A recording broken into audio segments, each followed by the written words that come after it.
नमस्कार दोस्तों, हम आपका स्वागत करते हैं गुरु कृपा कंपटीशन चैनल में। दोस्तों, आज मैं आपको कुछ बातें शेयर करना चाहता हूं मेरे जीवन की। न मैं आज किसी प्रकार की पदों में वृद्धि होगी नहीं होगी, क्या मामला है, किसी प्रकार की बात नहीं करूंगा। मैं आपको परीक्षा से पहले जैसे मैं कैसे तैयार हुआ परीक्षा, आपको वैसे तैयार करना है मेरे को। जो मेरे फॉलोअर्स है, मैं आपको ये बता देता हूं कि आप जो जीवन में कुछ ही समय बचा है रीट एग्जाम से पहले, उसको बिल्कुल सहज और शांत तरीके से इसको जिए और बिल्कुल सकारात्मक रहे। नकारात्मक ऊर्जा आपके पास में नहीं रहनी चाहिए। मैं आज कुछ बिंदु लेके आया हूं जिसमें आप सबसे ज्यादा भ्रमित हो रहे हो। सोशल मीडिया में इतनी बातें हो रही है कि कल सेंटर को लेकर जो बात थी कि डीपी जारोली ने मना कर दिया कि अब किसी का कोई सेंटर चेंज नहीं होगा, तो एक तरह का बाउंडर से आ गया। क्योंकि सोशल मीडिया में जो हर बात को इतनी उछाल रहे हैं, और मेरे को लगता है कि रीट से पहले कोई भी राजस्थान का एग्जाम, मैंने मेरे जीवन में किसी भी एग्जाम को इतना सोशल मीडिया पर और इतना कहीं पर भी नहीं देखा। आज हजारों चैनल बने हुए हैं और हजारों दुकानें चल रही है, प्रत्येक व्यक्ति, और आज पकड़े भी जा रहे हैं। और रीट के मामले में तो सरकार भी कितनी सख्त है, और मुख्यमंत्री जी खुद, शिक्षा मंत्री जी प्रताप सिंह जी खाचरियावास जी, और जितने भी अधिकारी है, मुख्य सचिव, सभी का पूरा राजस्थान लगा हुआ है। एक तरह की दीपावली का सा माहौल है। प्रत्येक घर में जो बीएडधारी है उनके घर में फोन आ गए कि आपका सेंटर कहाँ है। प्रत्येक समाज के लोग लगे हुए हैं कि हमारे जो बच्चे आएंगे, समाज के बच्चे आएंगे या कोई भी व्यक्ति आएगा, उनके खाने पीने की व्यवस्था करने के लिए एक उत्सव सा माहौल है। इस उत्सव से माहौल में मैं आपको मेरे विचार में बता रहा हूं, क्योंकि कई नकारात्मक ऊर्जा वाले व्यक्ति होते हैं जो खुद सफल नहीं होते और दूसरे को भी सफल नहीं होने देते। तो मैं आपको बता देता हूं कि जो कुछ है जो आपके हाथ में, एक छोटी सी, एक साधु था, साधु के पास एक चंचल एक बदमाश व्यक्ति गया था, चिड़ी का बच्चा ले गया, और पीछे चिड़िया के बच्चे को उन्होंने कहा कि महाराज मेरे हाथ में क्या है, वो जिंदा है या मर गई। तो महाराज को मालूम चल गया ये नटखट है, अगर मैं इसको कहूंगा जिंदा है तो ये मसल के मार देगा, और मैं इसको कहूंगा कि ये मर गई तो इसको जिंदा छोड़ देगा। तो उसने कहा कि बेटे, ये तेरे हाथ में है, तू इसको जीवन दान दे सकता है, तू इसको मार सकता है। तो मेरे प्यारे विद्यार्थियों, मैं आपको ये कहता हूं कि अभी का जो समय है, रीट एग्जाम से पहले आपको बिल्कुल पॉजिटिव रहना है, क्योंकि आपका नेगेटिव होना आपके परिवार, समाज और जो दोस्त और जो आपके 2-3 साल में जो आपके परिवार वालों ने जो संघर्ष किया और आपने भी संघर्ष किया, मात्र इन 2-3 दिनों में ही क्लियर होने वाला है। आपका पूरा जीवन चेंज होने वाला है। इसलिए मेरे कुछ अनुभव है वो सुन लो, जिससे आपको किसी प्रकार की परेशानी। सबसे पहले मैं बात करूंगा, रीट 2021 ऐतिहासिक परीक्षा होने वाली है। इससे पहले इतने अभ्यर्थी किसी भी एग्जाम में नहीं बैठे। उसके बाद रीट बीएड और बीएससी विवाद आज कोर्ट में चला था। लोढ़ा जी की बेंच थी और उसमें एक अरोड़ा मैडम जो वकील साहब है जो सुप्रीम कोर्ट से, उन्होंने भी बीएसटीसी के फेवर में, जो सुप्रीम कोर्ट की वकील, भी बहुत अच्छी पैरवी की थी। दोनों पक्षों ने अपने अपने, और कल और बहस होगी जिसमें बीएड, मैंने आपको पहले कहा था कि बीएड वाले लेवल फर्स्ट में एग्जाम देने के लिए बैठेंगे, तो अब किसी भी प्रकार से कोई भी उनको नहीं रोक सकता। अब फैसला है तो फैसला कल देखते हैं, नहीं तो फैसले को वो सुरक्षित रख सकते हैं। परीक्षा से पहले कुछ नहीं होगा, मैं आपको बता देता हूं। अगर उनको कोर्ट को फैसला भी करना है, क्योंकि मैं भी बता देता हूं आपको, मैं भी वकील था।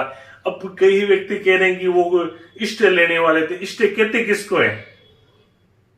स्टे का मतलब होता है यथास्थिति, जैसी स्थिति है अब भी, जैसी वर्तमान में जो मुकदमे की स्थिति है उसमें स्टे लग जाए, एग्जाम वगैरह हो जाए, एग्जाम वगैरह हो जाएगा, सेंटर वगैरह आ गए हैं।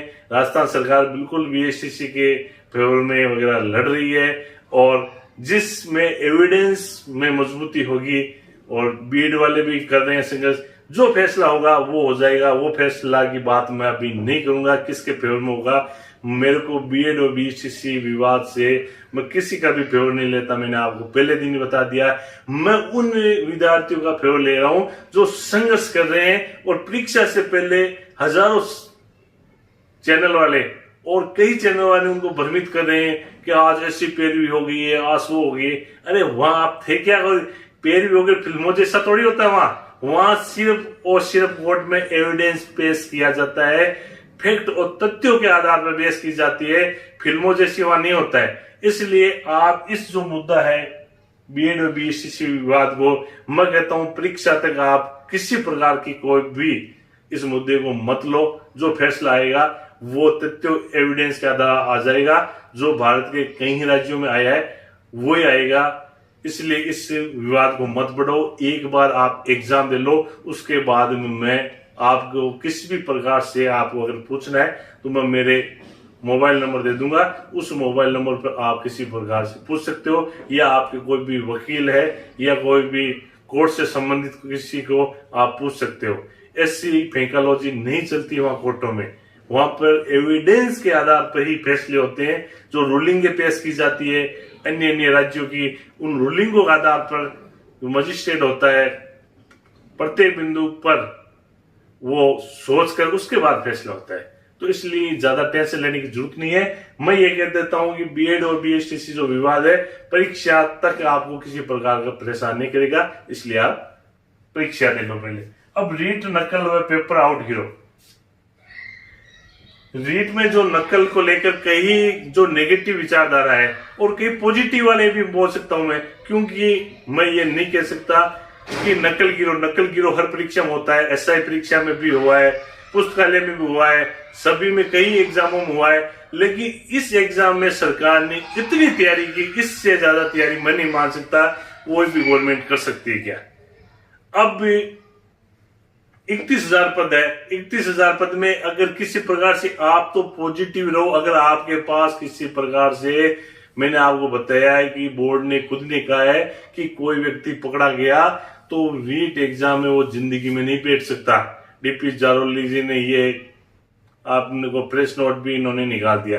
अब आप जो भी तैयारी करो और उसमें आप किसी भी प्रकार से ये मत सोचो पेपर आउट होगा, ये नेगेटिव थॉट है। मैंने कई विद्यार्थी ऐसे देखे हैं जो एक समायोजन का तरीका नाच न जाने आंगन टेढ़ा, जिसको नाचना नहीं आता, जिसको तैयारी नहीं होती, वो समायोजन कैसे करते हैं कि साहब पेपर आउट हो गया, मां को नंबर गया, पेपर तो पहले भी का। और गांव का जो गरीब बच्चा है वो आईएएस तक पहुंचता है, और कई ऐसे उदाहरण आपके पास पड़ोस में होंगे जिनके पास कुछ नहीं था और वो आज अच्छे अच्छे पदों पर हैं। तो सब जगह 100% कुछ नहीं होता है।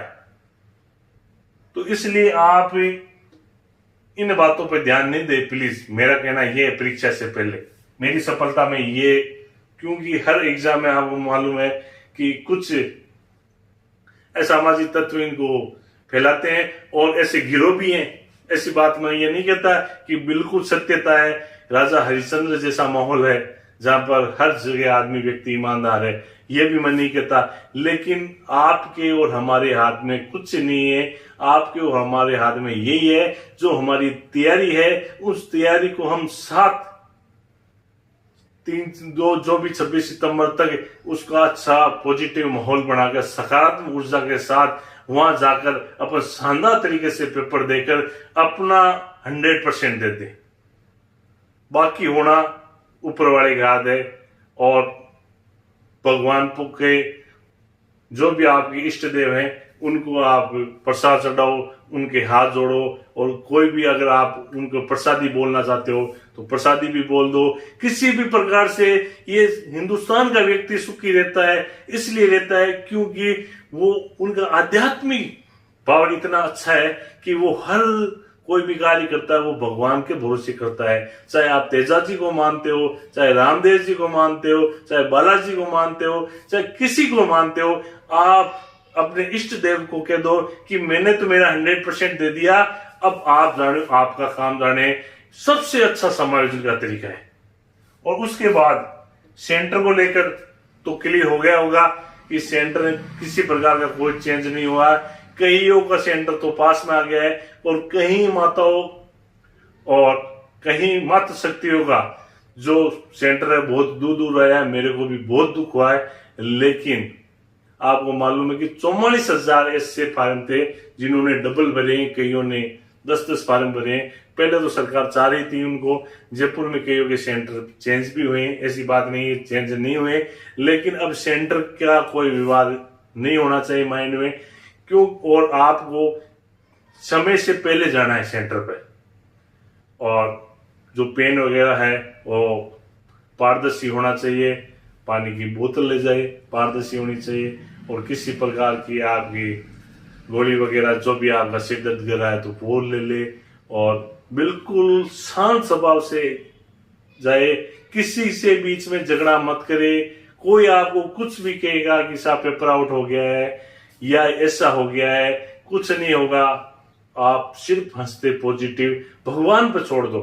इस दुनिया का सबसे अच्छा सकारात्मक है हमारे माहौल में, राजस्थान में सर्वाधिक, राजस्थान, यूपी, हरियाणा, जो भी पास पड़ोस के जो राज्य हैं उसके बारे में बता देता हूं। हम लोग हैं जो भगवान पे इतने आध्यात्मिक हिसाब से कि जो कुछ करने वाला है वो है। ये सबसे अच्छा समायोजन है, मनोविज्ञान की भाषा में ये समायोजन है। अगर हमारे साथ एक बच्चा होता है तो भी हमको विश्वास रहता है कि कोई व्यक्ति मेरे साथ है, तो उसको कितना अच्छा विश्वास होता है। उसी प्रकार आप भगवान पर विश्वास रखें। उसके बाद सकारात्मक समय का ध्यान रखना, हड़बड़ाहट मत करना, समय पर वहां जाना। अपने जो भी है एडमिट कार्ड निकाल लो। जयपुर में इंटरनेट बंद रहेगी, उदयपुर में इंटरनेट बंद रहेगी, और राजस्थान में तमाम जगह इंटरनेट बंद होगी। मैं आपको बता देता हूं, आज नहीं तो कल आदेश आ जाएगा, और आपके एडमिट कार्ड नहीं निकले हुए होंगे तो समस्या आ जाएगी। एडमिट कार्ड समय पे निकाल ले और सारी व्यवस्था कर ले कि वहां पर हमको कैसे जाना है।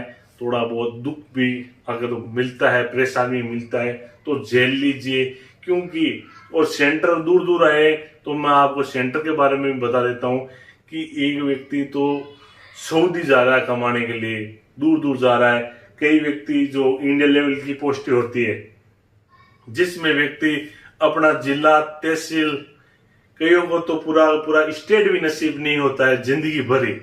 कई आईएएस ऐसे मेरे मित्र हैं जो आज राजस्थान स्टेट से बाहर ही है, वो उनकी सर्विस हो गई लेकिन 5-5 साल 7-7 साल, लेकिन अब उनको जो कैडर मिल गया बड़ी मुश्किल है अब राजस्थान कैडर वापस मिलना। तो दोस्तों, आदमी को कमाने खाने के लिए कुछ न कुछ करना पड़ता है, इसलिए सेंटर का फोबिया मत बढ़ो, ज्यादा टेंशन मत लो, और आप बिल्कुल सकारात्मक ऊर्जा के साथ आगे बढ़ो। मैं कहता हूं आप अपने परिवार, समाज, अगर आपकी शादी होगी तो बीवी, आपके बच्चे वगैरह, कहीं ऐसे अभ्यर्थी हैं जो परिवार, समाज सभी के चाहते हैं। और मेरा कहना इतना ही है, अब मैं ज्यादा आपका समय नहीं लूंगा। काफी दिनों के बाद मैं लाइव आया हूं, मैं किसी प्रकार से आपको डिस्टर्ब नहीं करना चाहता। और जो भी मेरे कहीं उन्होंने कहा कि सर एग्जाम से पहले हमको जो सकारात्मकता, दोस्तों जब मैं एग्जाम देने के लिए गया था, मैं आपको मेरा छोटा सा 2 मिनट का और बता देता हूं। मैं एग्जाम देने के लिए गया था तो मैंने सिंपल सा शर्ट पहन रखा था। वो पहले तो मैंने अंदर घर से निकला तो अंदर डाल के निकला, थोड़ी दूर के बाद में मैंने बाहर निकाल दिया तो सलवटी थी। और जहां बैठा था पड़ोस में कोई लेडीज बैठी थी जो अच्छी सज धज कर तैयार होकर, क्योंकि उसका पहला ही एग्जाम था, तो उन्होंने आते मेरे से पूछा कि आपने क्या कोचिंग की क्या, तो मैंने कहा नहीं की। तो उसने मेरे को जवाब दिया कि तब आपको कुछ नहीं आता। तो दोस्तों, बिल्कुल शालीनता से रहे, बिल्कुल सिंपल कपड़ों में रहे, किसी प्रकार से तर्क भड़क में कुछ नहीं है। जब आपकी जॉब लग जाएगी उसके बाद जिंदगी भर की आनंद हो जाएंगे। उसके बाद जब मेरा पेपर हुआ पूरा। उसके बाद उसने कहा कि सर पेपर तो बहुत हार्ड आया, और मेरे को वो पेपर इजी लग रहा था। इसलिए सबसे पहले, और कैसा भी पेपर आ जाए, अगर पेपर हार्ड आएगा तो सबके लिए हार्ड होगा, न कि आपके लिए। आपने अपना 100% दे दिया है, पेपर को दे के घबराए नहीं मेरा सिलेक्शन होगा नहीं होगा। आप उस पेपर को 100% कोशिश कीजिए, और आपके माइनस मार्किंग है नहीं, पूरे के पूरे क्वेश्चन करने हैं आपको रीट में, इसलिए ध्यान रखना है आपको। और जो आपको पहली दृष्टि में अच्छा लगे, अगर आपको क्वेश्चन कोई नहीं आता है, पहली दृष्टि में अच्छा लगे, उसके बाद उस हिसाब से आप करें। और इसी के साथ मैं मेरी अग्रिम शुभकामना आपको साथ रहे, और आप जो टीचर बनो और अपने परिवार, अपने समाज और अपने सबके लिए खुशियां लाए। इसी के साथ मैं वीडियो से विदा ले रहा हूं, और मिलते हैं जल्द ही अग्रिम शुभकामनाओं के साथ। जय हिंद, जय भारत, वंदे मातरम।